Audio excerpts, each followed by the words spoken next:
ফারুক তাই করতেন, লাঠি দিতেন, লাঠি লাঠি দিয়ে সোজা করে দিতেন। এজন্য শয়তান ওনারে ভয় পেত। বিশ্বনবী বলেন ওয়াল্লাযী নাফসি বিয়াদি, যে আল্লাহর হাতে আমার আত্মা, ওমর ওই আল্লাহর কসম করে বলি, মা সালাকা আশ-শাইতানু সালিকান ফাজ্জান ইল্লা সালাকা ফাজ্জান গায়রা ফাজ্জিক।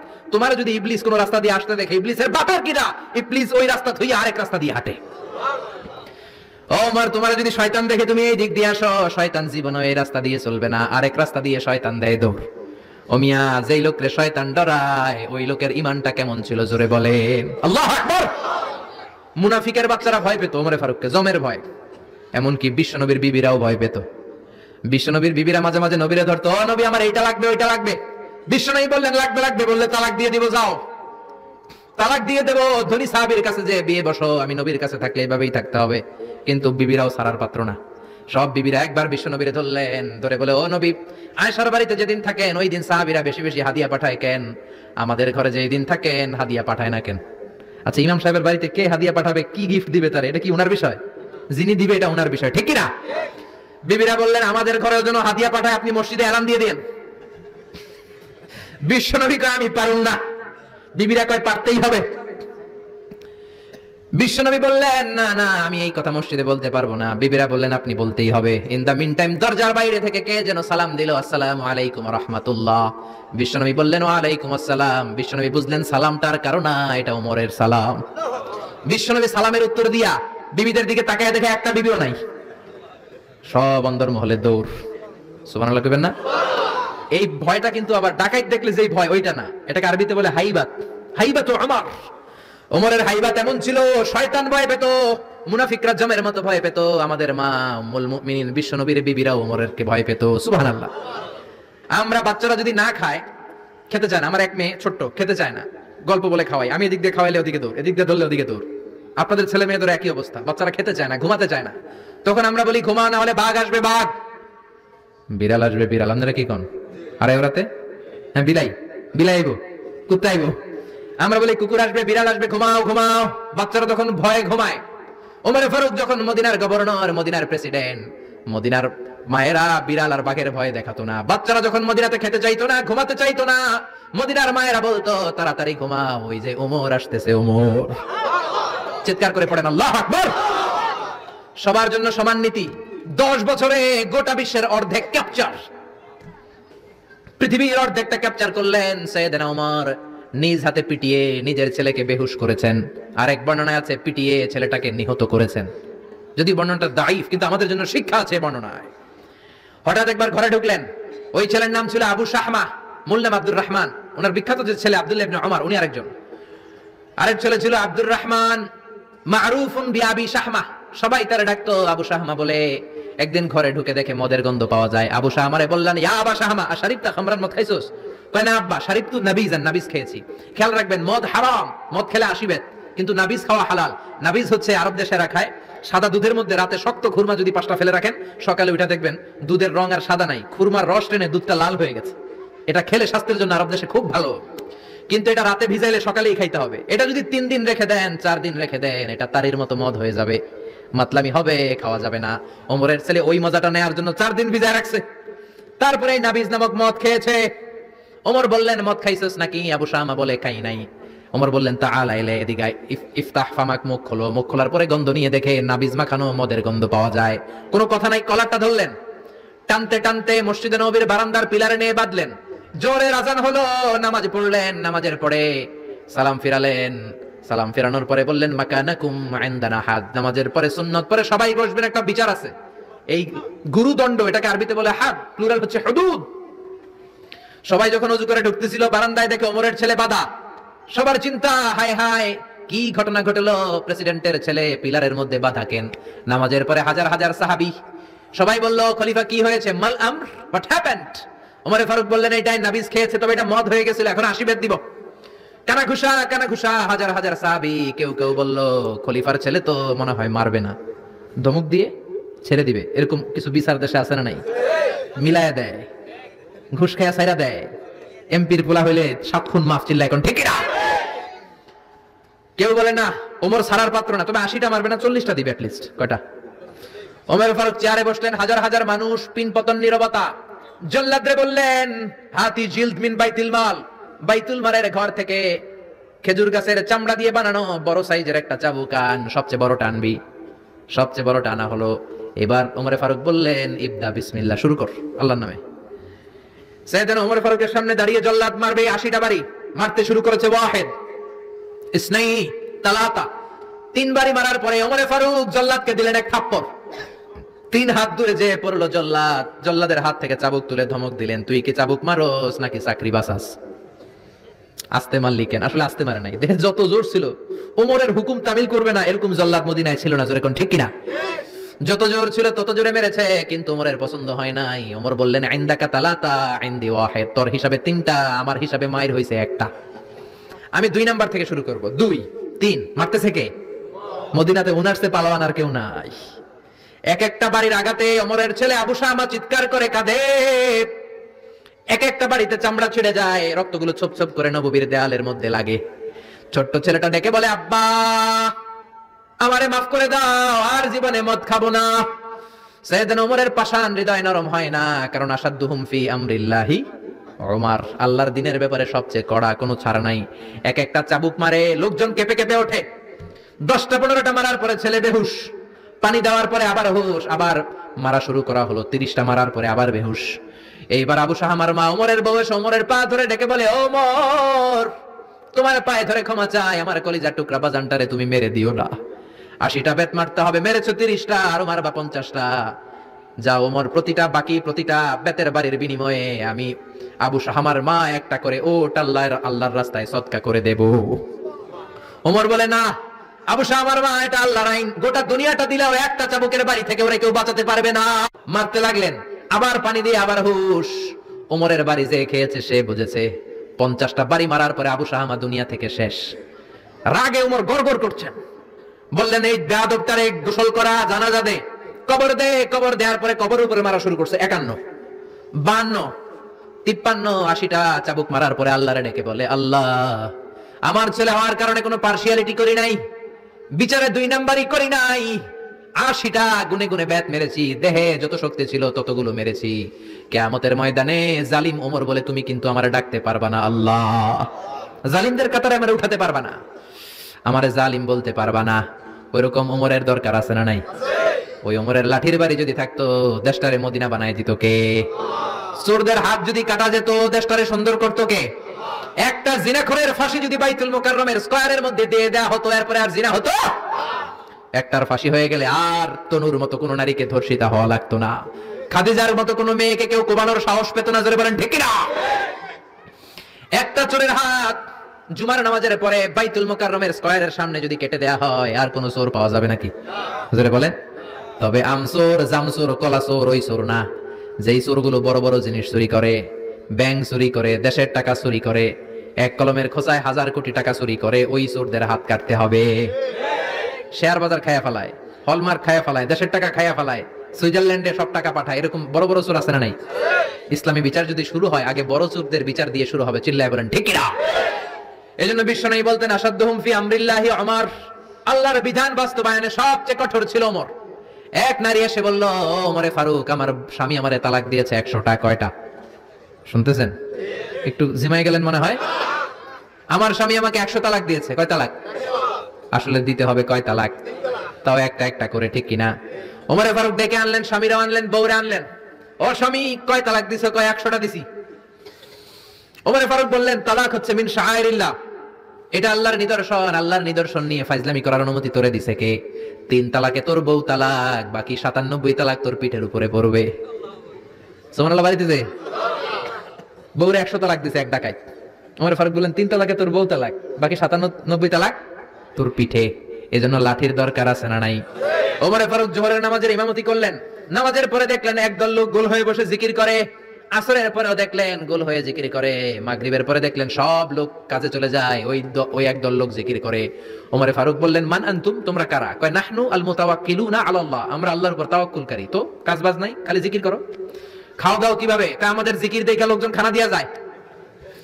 ওমরে ফারুক বললেন, তাহলে তো তোমরা মুতাওয়াক্কিলুনা আলাল্লাহ নও, তোমরা হচ্ছে আল মুতাওয়াক্কিলুন বা'দুকুম আলা বা'দ, একে অপরের উপর তাওয়াক্কুলকারী। যারা তোমাদের জন্য রুটি নিয়ে আসছে এদের উপর তাওয়াক্কুলকারী। কে বলেছে নামাজের পরে বসতে? ফাইদা কুদিয়াস সালাতু ফান্তাশিরু ফিল আরদ ওয়াবতাগু মিন ফাদলিল্লাহ। নামাজ শেষ তো বের হয়ে যাও, ছাত্র যাবে স্কুলে, জনপ্রতিনিধি যাবে, মেম্বার অফ দ্য পার্লামেন্ট যাবে পার্লামেন্টে, শিক্ষক যাবে কলেজে, যারা ব্যবসায়ী তারা যাবে বাজারে। তোমরা কোনো কাজ করো না, বসে থাকো কেন? খবরদার, আজকের নামাজের পরে যদি কোনো নামাজের পরে যদি গোল হয়ে বসে বসে থাকতে দেখি, পিটাইয়া মসজিদে নববী থেকে বের করে দেব। কাজ করতে যা, এলাকায় যে কাজ কর, বিবি বাচ্চার খবর নিয়ে চিল্লা এখন, ঠিক না? ছাড় দেন নাই, পিটাইয়া মসজিদ থেকে বের করে দিয়েছেন। আল্লাহু আকবার। এজন্য বিশ্বনবী বলেছেন, আরহাম উম্মতি বি উম্মতি আবু বকর। সাহাবীদের মধ্যে সবচেয়ে কোমল হৃদয়ের অধিকারী কে ছিল? আর সবচেয়ে কঠোর কে ছিল? 3 নম্বরে বিশ্বনবী বললেন, ওয়াসদাকুহুম হায়ান উসমান। সবচেয়ে লজ্জাশীল সাহাবী উসমান। নারীরা এত লজ্জাশীল ছিল না, সাইয়েদনা ওসমান যতটা লজ্জাশীল ছিল। এখন আমাদের সমাজে লজ্জা শরমের বালাই নাই। কি করে আমরা বেশরম হব, বেলাল্লাপনা, অশ্লীলতা কি করে ছড়াবো, এগুলো ট্রেনিং সেন্টার আমাদের ঘর। জি বাংলায় আমাদেরকে ট্রেনিং দেয়া হয়, শাড়িটা কেমনে পরলে শরীর বেশি দেখা যায়, পেট খালি, পিঠ খালি, কপালের উপর এক নক্তা আছে না নাই? জোরে কোন? কপাল পোড়া। প্রতিদিন আমরা ট্রেনিং প্রাপ্ত, প্রতিদিন জি বাংলা স্টার জলসায় শাশুড়ি আর বউয়ের মধ্যে কেমনে গিরিঙ্গি লাগানো যায়। আচ্ছা, বিশ্বনবী বললেন, ইদা লাম তাস্তাহি ফাসনা মা শিতা। যদি শরম না থাকে, তোর যা মন চায় তাই করতে পারবি। এই জন্য আল হায়াউ শু'বাতুম মিনাল ঈমান। লজ্জা হলো ঈমানের অঙ্গ, যার লজ্জা নাই তার ঈমান। এজন্য লজ্জা শরমের দরকার আছে না নাই? বিশ্বনবী ছোট্টবেলা থেকেই লজ্জাশীল ছিলেন। বিশ্বনবীর দুধমা হালিমা, তিনি বলেন, 2 বছর মুহাম্মদ আমার দুধ খেলো, 5 বছর ছেলেটারে আমি পাললাম, 5 বছর লালন পালন করেছি। 5 বছরের মধ্যে শিশু মুহাম্মদকে আমি কোনোদিন কাঁদতে দেখি নাই। ব্যথা পেলেও মুহাম্মদ কাঁদে না, ক্ষুধা লাগলেও মুহাম্মদ কাঁদে না। শুধু লজ্জাস্থানের জায়গা থেকে কাপড়টা একটু সরে গেলে শিশু মুহাম্মদ কেঁদে দেয়। ছোট্ট বাচ্চা ব্যথা পায়, কাঁদে না। বিশ্বনবী কাঁদতেন না, ক্ষুধা লাগলে কাঁদতো না, লজ্জাস্থান থেকে কাপড় সরলেই কাঁদতো। বিশ্বনবীর বয়স 7 কিংবা 8। মক্কাতে কাবা নির্মাণ হবে। মক্কার সবাই কয়, আমরা সবাই এই কাজে অংশগ্রহণ করব। কাবা ঘর বানাইলে ওটাতে সওয়াব আছে না নাই? তো কিভাবে অংশগ্রহণ? পাথর কেটে কেটে পাথর দিয়ে কাবা বানাবে। সবাই পাথর টানে, বিশ্বনবীও টানে। বিশ্বনবীর বয়স 7 কিংবা 8। ওনার বয়সের ছেলেরা সবাই পরনের লুঙ্গি খুলে কাঁধের মধ্যে রেখেছে, আর কাঁধের উপরে একটা করে পাথর টানে, যাতে ব্যথা না পায়। ছোট্ট বাচ্চারা লুঙ্গি খুলে ফেলে না? গ্রীষ্মকালে দেখবেন পুকুর একটা পাইলে লুঙ্গি ধুইয়া সবটি সাঁতার, আছে না নাই? পিড়াইয়া উঠানো যায় না, সবগুলো ডুবায়, চোখগুলো লাল করে ভূতের মতো হয়ে ওঠে। এলাকায় পুকুর টুকুর নাই বোধহয়? আছে আছে আছে। বিশ্বনবী লুঙ্গি খোলে না, সবগুলো সমবয়সের বাচ্চা লুঙ্গি খুলে ভাঁজ করে এখানে রেখে একটা পাথর টানে। আমার নবী 2টা করে টানে। সবাই টানে কয়টা করে? নবী টানে কয়টা করে? সব বাচ্চারা লুঙ্গি খোলা, বিশ্বনবী লুঙ্গি পরনে। আবু তালেবের চোখে এটা পড়লো। আবু তালেব বলে, ও ভাতিজা মুহাম্মদ, তোমার বয়সের বাচ্চারা লুঙ্গি খুলে পাথর টানে, সবাই টানে একটা, তুমি টানো 2টা। কেন রে ভাতিজা, তুমিও লুঙ্গি খোলো, লুঙ্গিটা কাঁধে রেখে তারপরে পাথর টানো। বিশ্বনবী বললেন, না চাচা, আমার সমস্যা নাই, আমি লুঙ্গি খুলবো না। চাচা কই খোলো। আমরা অনেক বাচ্চাদেরকে বলি, আরে তুই ছোট মানুষ, খোল বেটা, খোল খোল খোল, কিচ্ছু হবে না, বলি না?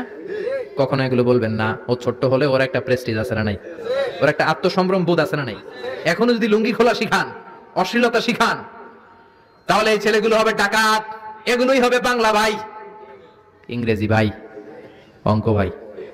এগুলো হবে পিচ্চি হান্নান, এরশাদ শিকদার, কালা জাহাঙ্গীর, লতিফ সিদ্দিকীর মতো মন্ত্রী। ঠিক আরো আসতে বলেন। এখন থেকে যদি লাজুকতা শিখান, ভদ্রতা শিখান, কোরআন শিখান, তাহলে এই ছেলেগুলো বড় আলেম হবে, মুফাসসিরে কোরআন হবে। এই ছেলেগুলো হাফেজ জাকারিয়ার মতো হবে, ফজলে রাব্বি আদেলের মতো হবে, বড় বড় ইমাম হবে, মুফাসসির হবে। চিল্লায় বলেন ঠিক কিনা?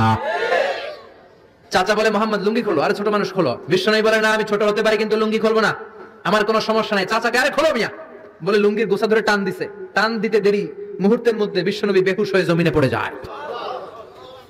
বিশ্বনবীর জীবদ্দশায় পৃথিবীর কোন মানুষ বিশ্বনবীর লজ্জাস্থান দেখে? জোরে বলেন, দেখে?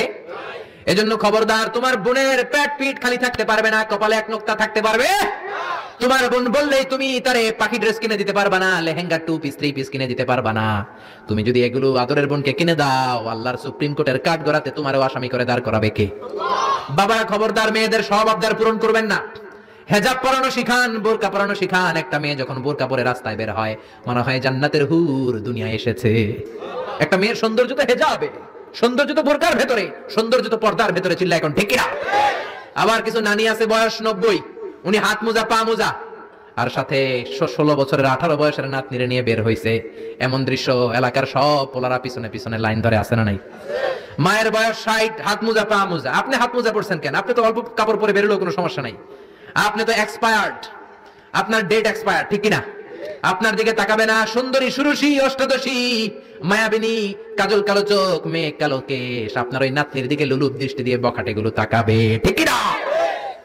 এজন্য খবরদার, মেয়েদেরকে পর্দা শিখান, মেয়েদেরকে ভদ্রতা শিখান, মেয়েদেরকে ইসলাম শিখান। ফ্যামিলিটারে জান্নাত বানায় দিতে পারে কে?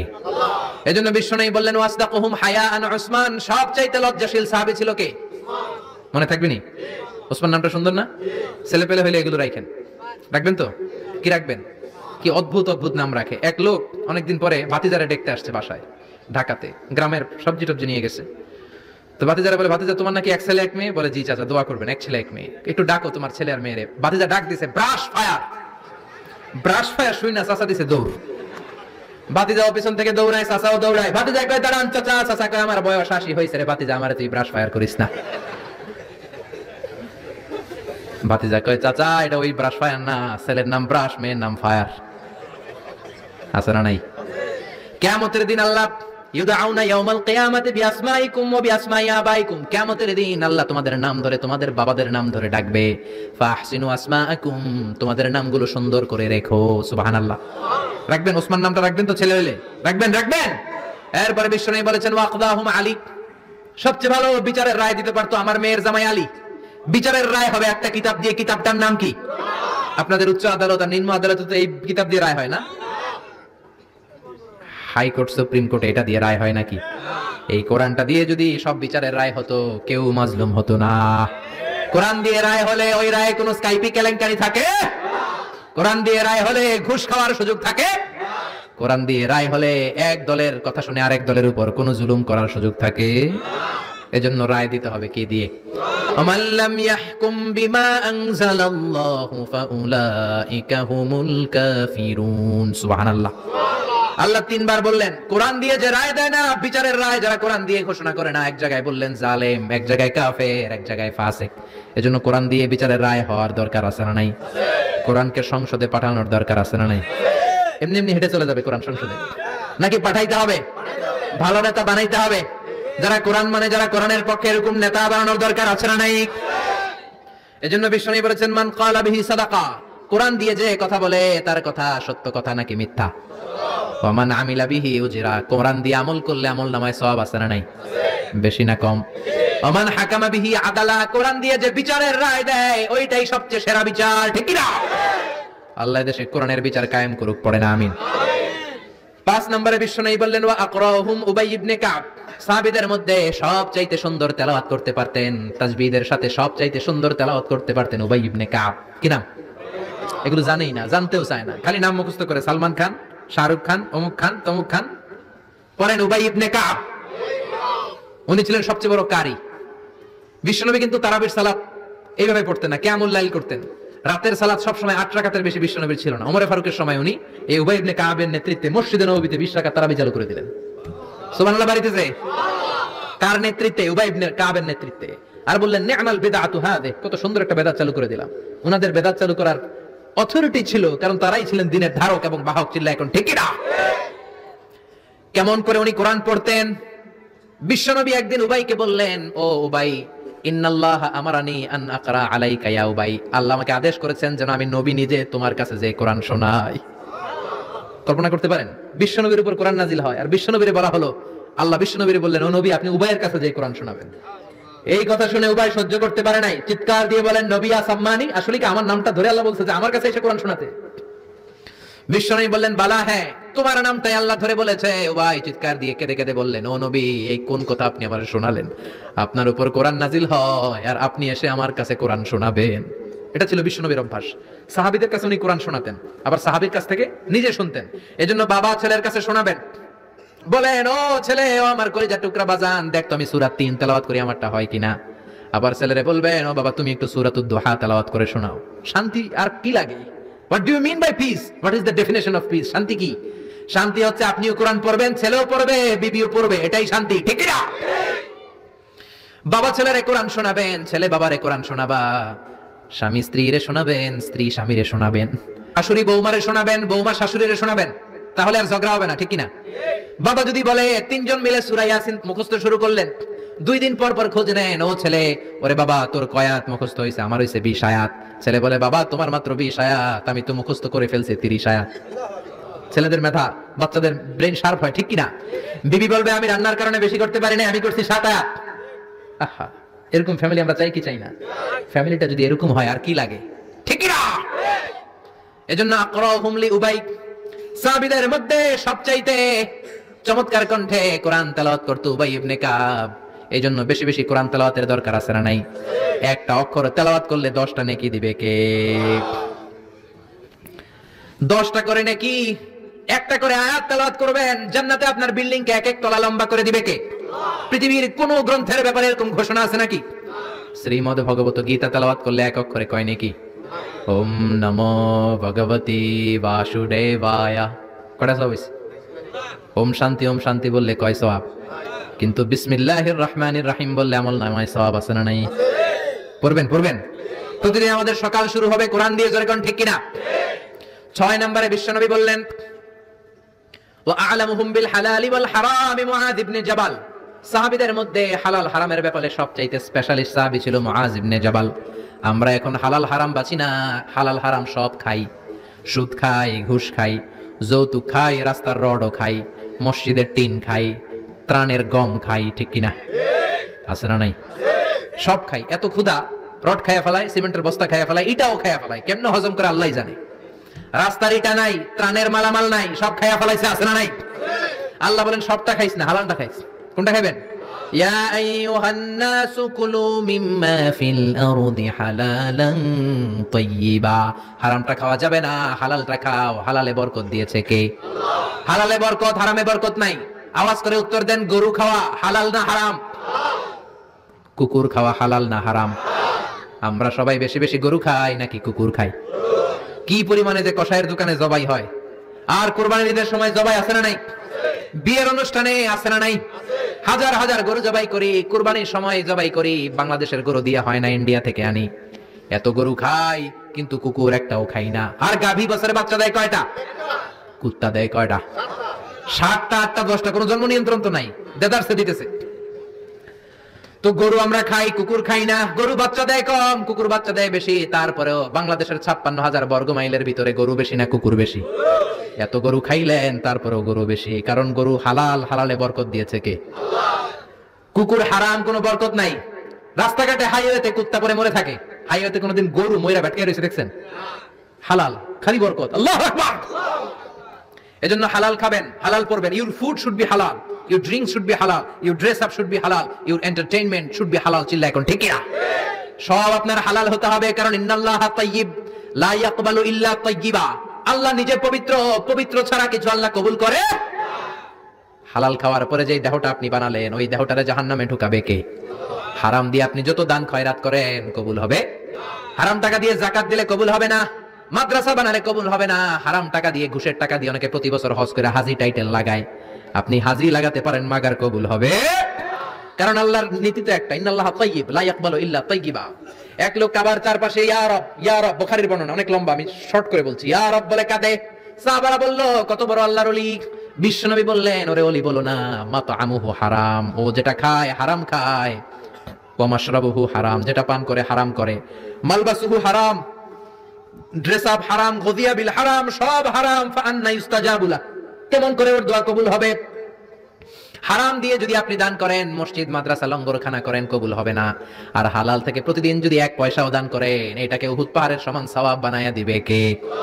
হালাল হারাম বেঁচে চলবেন তো, নাকি দেদারসে রড, বিল্ডিং, টাকা পয়সা সব খাইবেন? সরকারি চাকরি যারা করেন, বিনয়ের সাথে তাদেরকে বলি, আল্লাহরে ভয় পান। অল্প খাবেন, অল্প পড়বেন, বরকত দিবে কে? রিকশাওয়ালার সারা মাসে টাকা হয় 5,000 7,000, বাচ্চাও অনেক বেশি, ঠিক কিনা? 7টা 5টা বাচ্চা সারা মাস খাওয়ার পরে তারপর ওর 500-600 টাকা থাকে পকেটে। আর আপনি কোটি কোটি টাকা কামান, মাস শেষে আপনার ঋণ আর ঋণ। কারণ হালালে বরকত বেশি, হারামে বরকত নাই। কথা বুঝতে পেরেছেন? কথা বুঝতে পেরেছেন? কিয়ামতের দিন 5টা প্রশ্নের উত্তর না দিয়ে পা নাড়াতে পারবেন না। এর মধ্যে একটা হলো আন মালিহি মিন আইনা ইকতাসাবা। আপনি সম্পদ যে গড়েছেন, সম্পদের পাহাড়ে কোন রাস্তায় গড়েছেন? হালাল রাস্তায় উপার্জন করেছেন নাকি হারাম? এজন্য আমরা হালালের পক্ষে নাকি হারামের? এই হালাল হারামের মুতাখাসসিসুন ফিল হালালি ওয়াল হারাম ছিল মুআয ইবনে জাবাল। কি নাম মনে থাকবে? আরবি না পড়তে না পড়তে বের হয় না মুখ দিয়া। বলেন মুআয ইবনে জাবাল। 7 নম্বরে বিশ্বনবী বললেন আফরাদুহুম যায়েদ ইবনে সাবিত। ফারায়েজের নীতিমালা সবচেয়ে ভালো জানে আমার যায়েদ। ফারায়েজ কি পোলাপানরা এগুলো জানেই না। ফারায়েজ হচ্ছে আল্লাহর দেয়া উত্তরাধিকার বন্টনের নীতিমালা। দুনিয়ার সব বাবাদেরকে আল্লাহ ডেকে বললেন ইউসিকুমুল্লাহু ফি আওলাদিকুম লিযযাকারি মিসলু হাযযিল উনসায়াইন। আল্লাহর দেয়া নীতিমালা হলো, ও বাবারা, ছেলেরে যদ্দুর দিবা, মেয়েরে অর্ধেক দিবা। কার কথা? নাকি আজারি সাহেবের কথা? কে বলেছেন? কে বলেছেন? আল্লাহর দেয়া বিধান, দুনিয়ার বাবারা ছেলেরে যা দিবেন, মেয়ের অর্ধেক। এদিকে বাবা আছে না নাই? বয়স্ক বাবারা আছে না নাই? খবরদার, কিয়ামতের দিন আপনারও কাঠগড়ায় দাঁড়াতে হবে, ঠিক কিনা? ছেলেরে যদি 2 লাখ দেন, মেয়েরে দিবেন? ছেলেরে 10 কানি দিলে মেয়েরে, ছেলেরে 4টা বাড়ি দিলে মেয়েরে। অনেক মা আছে ছেলের পাতে মুরগির রান দেয়, মাইয়ার পাতে মুরগির ঠ্যাং দেয়, মুরগির গিলা দেয়, মুরগির পুস্তি দেয়। কি কোন আপনারা গিলা পুস্তি কোন? তো মেয়েরে জানলে পুস্তি দিলেন, মাইয়ার কি রান খাইতে মন চায় না? মন চায় না? দেখবেন যে মা বাবা ছেলের পাতে দেয় মুরগির রান, মেয়ের পাতে দেয় মুরগির ঠ্যাং, ওই মা বাবার শেষ জীবনটা ছেলের বাড়িতে কাটে না, মেয়ের বাড়িতেই কাটে, ঠিক কি না? এজন্য আফরাদুহুম যায়েদ ইবনে সাবিত। যায়েদ ইবনে সাবিত সবচেয়ে ভালো ফারায়েজের নীতি জানতেন। এই ফারায়েজের নীতি যদি ভঙ্গ করেন, কিয়ামতের ময়দানে জবাব দিতে হবে। অনেক বাবা বলে, মা তোর ভাইয়ের সব দিয়ে দিলাম, তোর লাগে আমি হাত তুলে দোয়া করে দিলাম। তো দোয়া তো আপনি করবেনই, যে যেটা পাওয়ার অধিকারী তারে ওইটা আগে দিবেন, তারপরে দোয়া, ঠিক কি না? সব শেষে বিশ্বনবী বললেন ইন্না লিকুল্লি উম্মাতিন আমিন ওয়া আমিনু হাযিহিল উম্মাহ আবু উবাইদা ইবনুল জাররাহ। সব জাতির মধ্যে বিশ্বস্ত একজন থাকে, আমার সাহাবীদের মধ্যে সবচাইতে বিশ্বস্ত সাহাবী আবু উবাইদা ইবনুল জাররাহ। এটার নাম নিতে অনেকের দাঁত ভেঙে যাবে। আবু উবাইদা ইবনুল জাররাহ। আরবি পড়ে না তো, কোরআন পড়ার সময় নাই, খালি দুনিয়া কে মজাল লেলো, দুনিয়া তোমারই হ্যায়। বিশ্বনবী বললেন আবু উবাইদা সবচেয়ে আমিন সাহাবী, নিরাপদ সাহাবী, the most trustworthy personality among my companions। আমার সাহাবাদের মধ্য থেকে সবচাইতে বিশ্বস্ত আবু উবাইদা। কিছু লোক আছে জান যাবে প্রাণ যাবে কিন্তু আমানতের খেয়ানত করবে না, আছে না নাই? এই জন্য বিশ্বনবী ছিলেন আমানতের জন্য সেরা। সবাই বিশ্বনবীর ডাকতো আমিন। আমিনের সাথে আলিফ লাম লাগান হয়ে যায় কি? আল আমিন, as-সাদিক আল আমিন। সবাই বিশ্বনবীর কাছে জমা রাখতো টাকা পয়সা। এক লোক তায়েফে যাবে দল করে আবু জাহেলের, যাওয়ার আগে স্বর্ণের বাক্স এনে বলে আব্দুল্লাহর বেটা মোহাম্মদ, কয়েক সপ্তাহের জন্য তায়েফে যাব, স্বর্ণের বাক্সটা তোমার কাছে রাখি। বিশ্বনবী বললেন তুমি না আবু জাহেলের পার্টি করো, ওর কাছে রাখো। ও কেন আবু জাহেলের পার্টি করে ঠিক, কিন্তু জমা রাখা যাবে না। আবু জাহেলের কাছে যদি স্বর্ণের বাক্স দেয়া যায়, আইসা দেখবো স্বর্ণ নাই, স্বর্ণের বাক্স নাই। জোরে কোন ঠিক কিনা? এরকম নেতা আছে না নাই? অনেকে নেতার দল করে কিন্তু নেতা পাইলে সব খায়।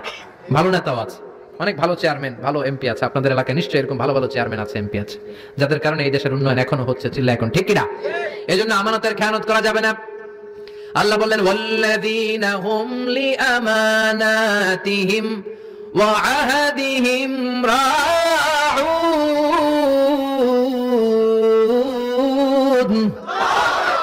মুমিনের বৈশিষ্ট্য, প্রমিস দিলে প্রমিস ভাঙে না, আমানতের খেয়ানত করে। এজন্য আমরা সবাই আমানতদার হব। রাজি আছেন? রাজি আছেন? বিশ্বনবী বললেন ইদা দুইয়াতিল আমানা ফান্তাজিরিস সাআ। যখন আমানতের খেয়ানত হবে তখনই কিয়ামত হবে। সাহাবারা বললেন আমানতের খেয়ানত কেমনে হয়? বিশ্বনবী বললেন ইদা উসিদাল আমরু ইলা গায়রি আহলিহি ফান্তাজিরিস সাআ। যেই লোক যেই চেয়ারে বসার যোগ্য নয়, ওই লোক ওই চেয়ারে বসলে তখনই কিয়ামত হয়ে যাবে। এখন যেই লোক যেই চেয়ারে বসার যোগ্য না, ওই লোক চেয়ারে বসে যায়, এরকম আছে না নাই? আপনাদের এই এলাকায় নাই, কিন্তু বাংলাদেশ ব্যাপী এটাই বেশি।